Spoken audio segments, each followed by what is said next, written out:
Welcome to my YouTube channel.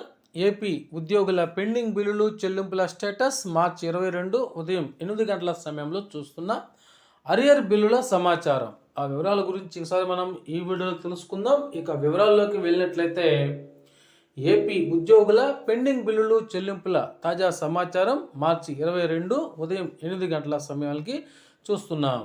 ఇక్కడ మనం APGLI maturity claim bill present status చూసినట్లయితే అది ఇక్కడ మనం స్క్రీన్ మీద చూసినట్లు వెయిటింగ్ ఫర్ ఫండ్ క్లియరెన్స్ దశలో ఉన్నది.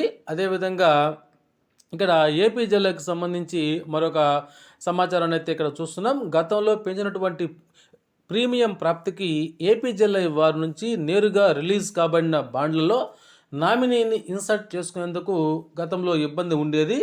ఇప్పుడు ఆ ఇబ్బందిని అధిగమించడానికి నిధి సైట్ నుంచి ఫ్యామిలీ మెంబర్స్ అప్డేట్ ద్వారా అవకాశం కల్పించబడింది. ఈ విషయాన్ని గమనించగలరు. ఇక్కడ మనం స్కీమ్ అయితే చూస్తూ ఉన్నాం.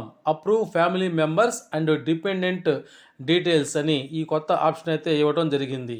అదేవిధంగా అరియర్ బిల్స్ సమాచారంకి వచ్చినట్లయితే 2025తో ప్రారంభమయ్యే బిల్ నెంబర్లు మాత్రమే సిఎఫ్ఎంఎస్ సైట్లో ఇక నుంచి ముందుకు వెళ్తాయి. ఇదివరకే ఆల్రెడీ అప్రూవ్ అయినటువంటి బిల్లులు మైగ్రేట్ అయ్యి 2025 సీరియల్ నెంబర్తో కొత్త బిల్ నెంబర్లు అయితే జనరేట్ అవుతాయి. కావున రెగ్యులేషన్ ఆఫ్ ఎక్స్పెండిచర్ అనే ఎర్రర్తో ఏదైనా బిల్కు కనుక సిఎఫ్ఎంఎస్ సైట్లో డిడిఓ బయోమెట్రిక్ సబ్మిట్ కాకుంటే అలాంటి బిల్స్ను క్యాన్సిల్ చేసి నెక్స్ట్ మంత్లో వాటిని అరియర్ బిల్స్గా పెట్టుకోవాలి. అప్పుడు వాటికి 2025తో బిల్ నెంబర్ అనేది వస్తుంది.